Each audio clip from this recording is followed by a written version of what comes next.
I'll start with a little bit about myself. My name is Isaac. I'm 30 years old.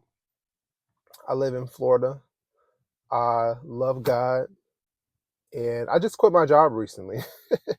So we're going to celebrate because I'm not in the psychological space anymore panicking. I'm in the space of celebrating and embracing abundance. So I want y'all to just celebrate with me. Um, we'll get into the specifics on why I quit my job later. I mean, the moral of the story is that I quit my job for mental health reasons because it just became too much, and I'm not going to blame my job completely for the mental state that I was in, but it wasn't helping. It was hurting. And it wasn't an environment that was fostering growth. And I think that was the most important thing. Purpose is important. But I saw a quote around the time that I quit my job, and it said, if you're not growing, you're dying. And that's how I felt. I felt in that role.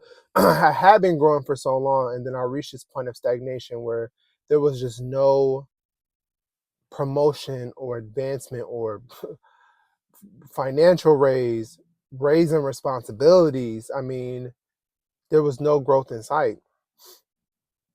So that combined with some of the personal things that I was going through with my family, I made the executive decision to let it go and to move on and do something different. And to be honest, I didn't have a safety net, and that was probably the scariest part. Like I literally quit my job with not another job lined up.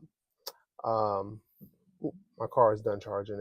Sorry for the abrupt stop. I had to unplug my car real quick. But one positive side of this insane last couple of years is I've definitely gained a deeper appreciation for nature. Like God really did his thing, man. He really did. And we just gotta take care of it. But anyways, back to story time. And what's crazy is it was my dream job. Like truly, it was a dream until it wasn't anymore. So we're gonna celebrate. I want you guys to celebrate with me. We're gonna make a very special dinner. We're gonna get us something real to eat.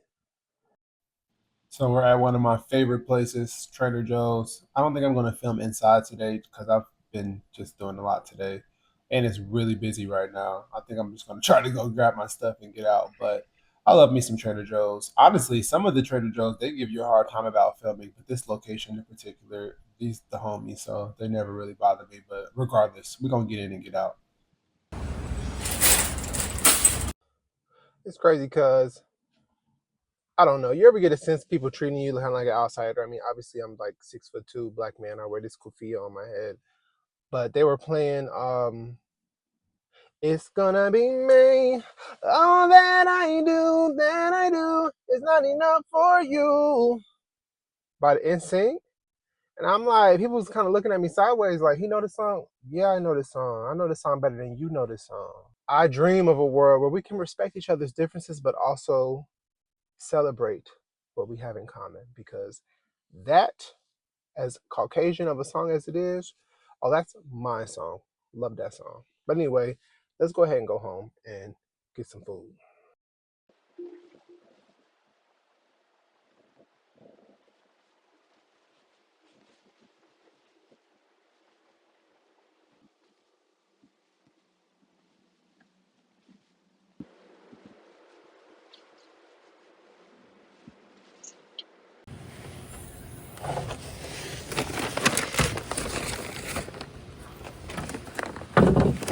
So my celebratory meal is going to be spicy maple lamb chops with mango shrimp ceviche. So we're gonna get it cracking. All right, so I'm really excited to take you behind the scenes on two of my absolute favorite recipes. It's also kind of a behind the scenes to my cooking channel. So you probably already know I have a cooking channel as well, which is tagged on my main page. And it's mostly a shorts channel to help people with short, quick, and easy recipes. I have 2 degrees in nutrition. My dream job, which I was talking about earlier, was actually a nutrition professor. Well, am honestly. I still teach part time at a couple other schools, but I was a full time nutrition professor for a few years. That was like honestly like my big break, and I didn't really see it coming. Like I was in school for a long time, obviously, and I started working as a food scientist after school. I had a string of pretty good jobs, and then I moved to Florida for love. Had a kid. Love, love, love my daughter. Biggest blessing of my life thus far. But unfortunately, it didn't work out with her mom. So, um, but before all that, before me and her mom split, I started working as a nutrition professor at one of the biggest schools down here. And it's funny because I was going to move down here. Some years ago. Oh, real quick. So I am deveining the shrimp. These shrimp are actually already peeled and deveined, but you'll notice that I'm cutting them in half and I'm pulling the veins out of the bottom. So even shrimp that is peeled and deveined, it still has veins. And I always, always, always do this to my shrimp. So I'm cutting them long ways, which you'll see is kind of like unusual, I think. But I love the texture when you cut your shrimp long ways because you get more of the flavor on the shrimp. One of my favorite fried shrimp places in Orlando cut their shrimp long ways, which is what made me start doing it like this. You get a lot more flavor and seasoning on the shrimp, and you can also get these little nasty veins out. So, I'm new to vlogging. The two things that I'm going to challenge myself to stop doing is sniffing while I'm recording and saying, I don't know which one will be harder because I'm a chronic sniffer. I don't know why. Like even when I don't need to sniff, I just sniff. Like it's like a sensory thing, like a I don't know, like a ASMR, personal ASMR thing. But anyway, now we're cutting our vegetables for the ceviche. Oh my gosh, I'm just like mouth watering because I know how this dish is going to turn out. But we got some sweet mini peppers here. We're shaving some jalapenos, so cutting them very, very thin. I actually got a new knife since this video. With this is a pretty good knife. I've had it for a long time, but my new knife, oh my God, I'm so excited to use it on recipes like this because it just cuts through vegetables, meat, anything like butter. The new knife is Japanese steel and it has layers, so it's just way sharper than this knife. So shout out to old trusty, but my new knife is just gonna really take it up a notch. But anyway, I was talking about moving to Florida. I was going to move to Florida for college, like before college, and I ended up working at the school that I was going to attend when I was planning to move here. But obviously, I ended up going to college in Ohio.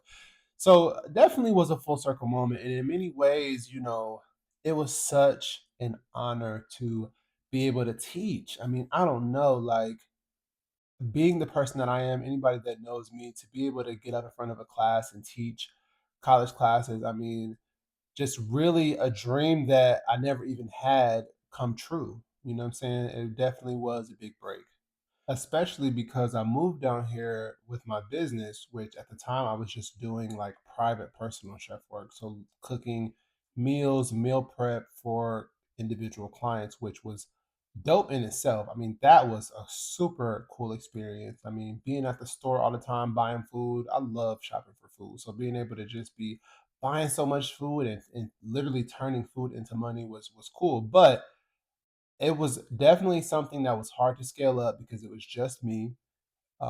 You don't make $1 million cooking. Anybody who's ever worked in the food industry knows that it's a very low profit margin, meaning the money that you spend versus the money that you make. I mean, it's just not a huge profit margin. So you're making good money, but you're spending a lot of money on food. Like you can't. It's not easy to spend $100 on food and then charge somebody $200 because then they're paying like 25, $30 per meal, which people pay, but when you talk about meal preps and things like that, you have to be somewhat competitive, especially when you're, a small business like I was. So my point is that was really hard, and I wasn't making a crazy amount of money. So to be able to start teaching, in addition to running my business, I mean, it put me in a space financially that I had never been in before, where I was making really good money.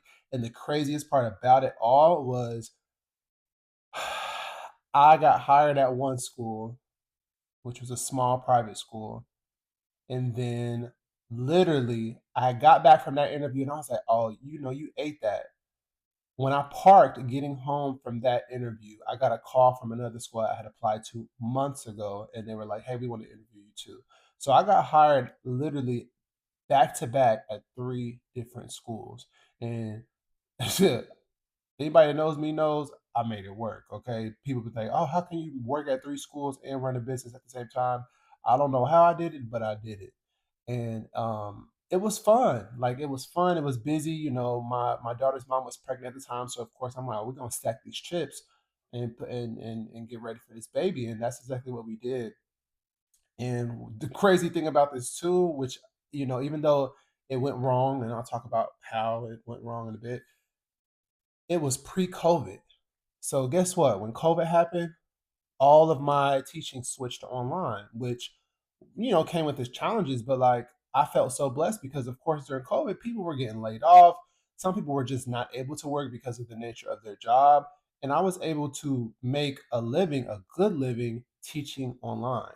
Now that's actually when I stopped doing meal prep because not only was just food service in general tricky during COVID, but it's like I had a, you know, baby on the way. So it's like and COVID, anybody who remembers when COVID was happening real time, it wasn't like it is now where it's kind of like, oh, COVID. We were spooked. We didn't know what was going on. We didn't know if COVID was something that, was a life sentence. People was gonna have it forever. People was losing their taste buds. And that was my biggest fear. It's like, okay, can't breathe, mucus in the lungs, whatever. But I can't smell or taste.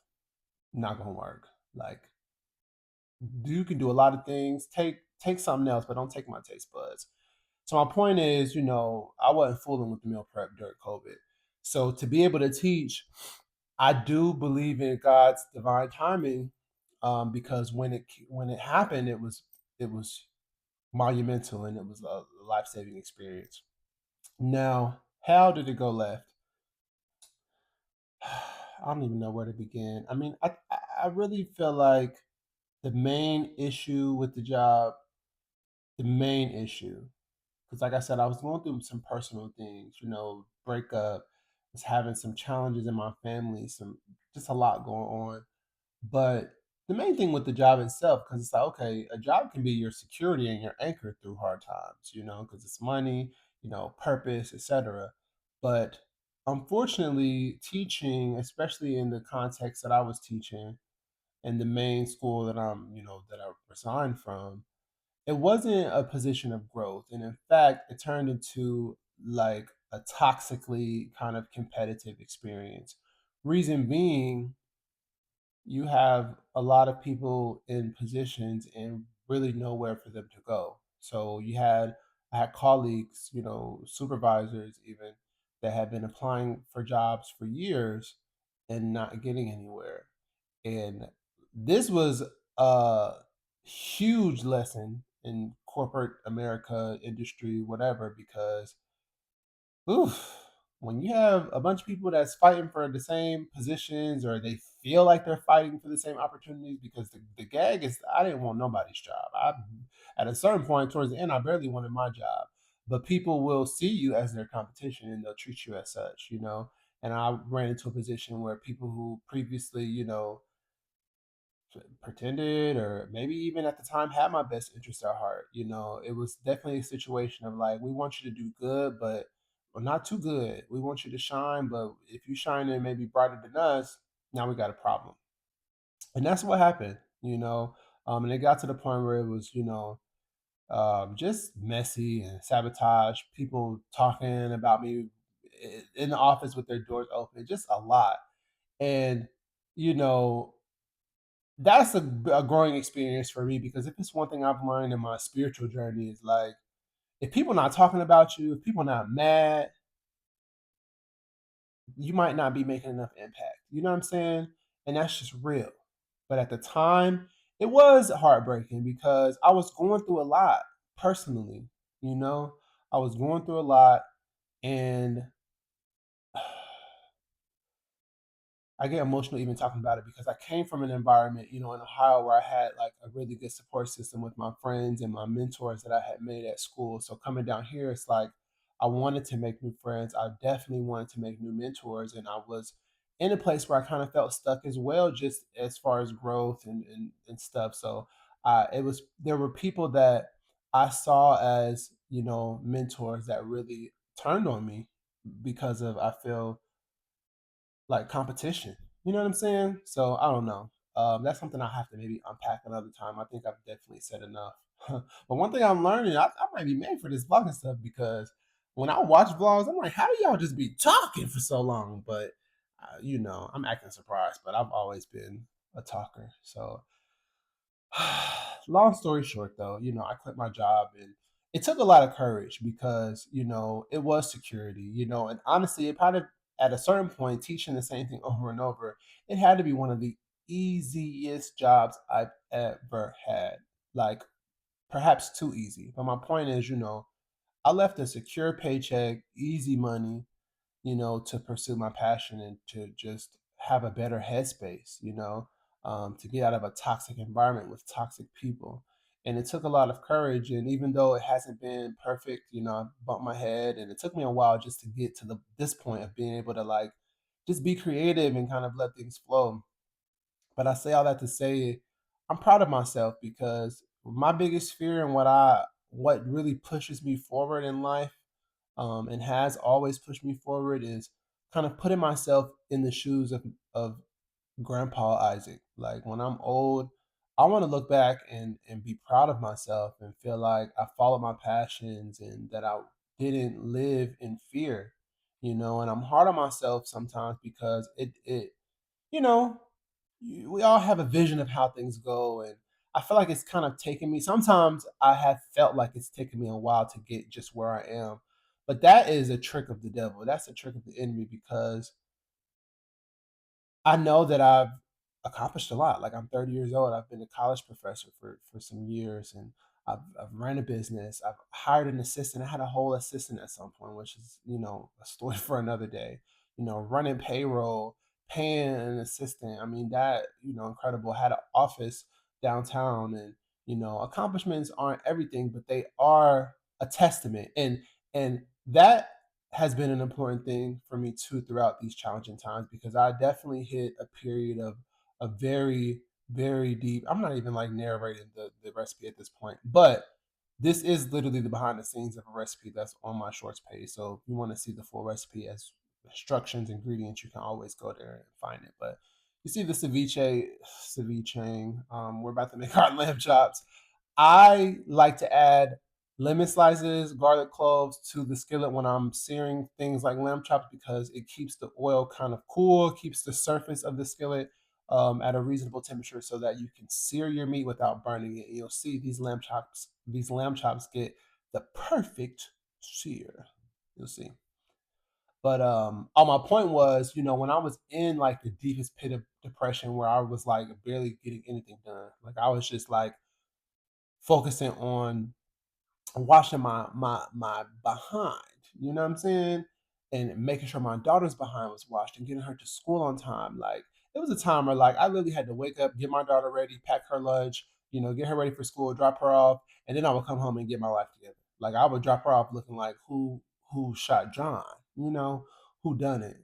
Like, I don't think I was ever out here stinking, but I was out here looking crazy, sometimes when I was really going through it. But my point is, when I was going through those really hard times, the thing that kept me, um, one of the things that kept me afloat, I mean, the main thing was God for sure. Like, I would not have made it through this hard time without God, without church, without, being able to just really watch sermons in church on YouTube. That's been a blessing. And I'm grateful for all the wonderful churches that archive their sermons and their words on YouTube, because it's, getting up and going to church when you're depressed is like an oxymoron, because who's doing all that? But anyway, I'm getting off topic.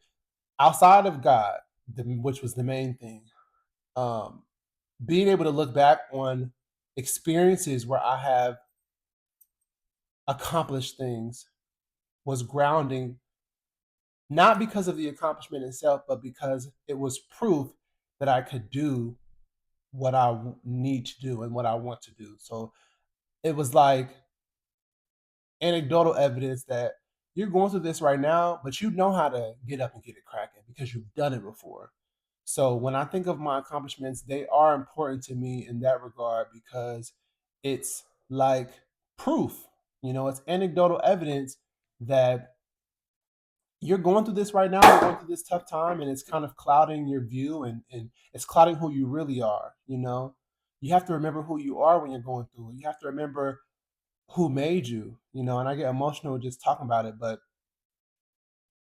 you remember who you are. For anybody that's going through it right now, that's watching, YouTube all day, because that was me at a certain point. Like, that's why I think I started YouTube. Like before, when I had friends that was always watching blogs and stuff, um, I'm like, what the hell is the big whoop on YouTube? Why everybody, why are you watching YouTube all the time?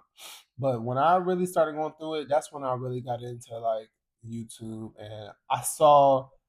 I mean, obviously you can get trapped in anything. You don't want to get too deep into the whole YouTube. I'll get into this plating. I'm like just staring off into space talking. Get into this plating, get into this ceviche, to these lamb chops. One thing too that I think I'm trying to do is keep things very raw, and I'm not trying to over edit, at least not in the beginning, because I know I have to like just kind of grow my channel. So I'm hoping I can find people that are just as weird and crazy as me that will subscribe. But yeah, I'm just staring off into space. Hopefully, y'all get into this recipe. But again, all these full recipes are available on my shorts page. So this is really like behind the scenes. And you see, I'm praying over my food, praying for a long time because, baby, it's a lot to pray about in 2025. All right. Anybody that's alive right now in July 2025, whew, Lord help us all. Okay. For real. For real. Okay. I can probably tell by now I'm very spiritual person. I try not to even over explain myself in that regard because I think we all have our own spiritual journey, and there's a lot of different belief systems. But what I know for sure is that there's one truth. You know, and when it comes to spirituality and religion, we're all trying to find that same truth. So I try not to judge people and tell people how to believe because that's not my place. But what I do know is there's one truth, and anybody who is deeply spiritual or whatnot, we're all trying to connect to that same truth. Okay, so that was my long prayer, and this ceviche, man. I definitely got a little ADHD. I got a diagnosed with adult ADHD a few years ago, which that's a whole nother story. I got a lot to talk about over these vlogs. But even with ADHD, it's an interesting thing because there's an overlap between ADHD and PTSD, ADHD and trauma as a trauma response. So the whole neurodiversity thing is oof, that's a whole conversation in itself. But yeah, see, I'm over here. I'm actually filming my short at the same time, which is why this camera angle is so bad because I wasn't really focusing on. I want to say it's bad actually. It's a nice little BTS thing, but my other camera was filming my short, so this was really just kind of capturing the behind the scenes. All right, so yeah, what was I talking about? Oh yeah, it's how YouTube. I really connected with YouTube when I was really going through it. Like I really found value in being able to observe people's journeys. Even though YouTube, of course, is kind of like a highlight reel. To be able to connect with so many different type of niche individuals, right? Like mainstream media, we're gonna see who these big companies, streaming services want us to see. But YouTube, you really get to connect with people that may be from where you're from, that may be into what you're into, that may be on a similar journey. So I don't know. I'm hoping that in this YouTube journey, I can get some things off my chest as I already am, because I have a lot more to talk about as it relates to these jobs and toxic work environments, and more importantly solutions, because I'm big on positive energy and positive vibes, which is why I didn't even want to get too deep into the drama in the first video. But yeah, shout out to YouTube, and I'm excited to continue on this journey. Hopefully you guys enjoyed this vlog. It definitely was a bit of a freestyle, and a lot of it was behind the scenes to me cooking, but yeah, hopefully you enjoyed. If any of this resonated with you, let me know in the comments. Anybody who has navigated a toxic work environment, shout out to you. Let me know your experience in the comments, and more importantly, how you kind of overcame it and what you did. Anybody that's quit their job, I'd be interested in hearing more about that as well. So I'm going to stop it here. I think 25 minutes is it's not bad, not too short, but not too long. So definitely, we'll see y'all soon in the next video.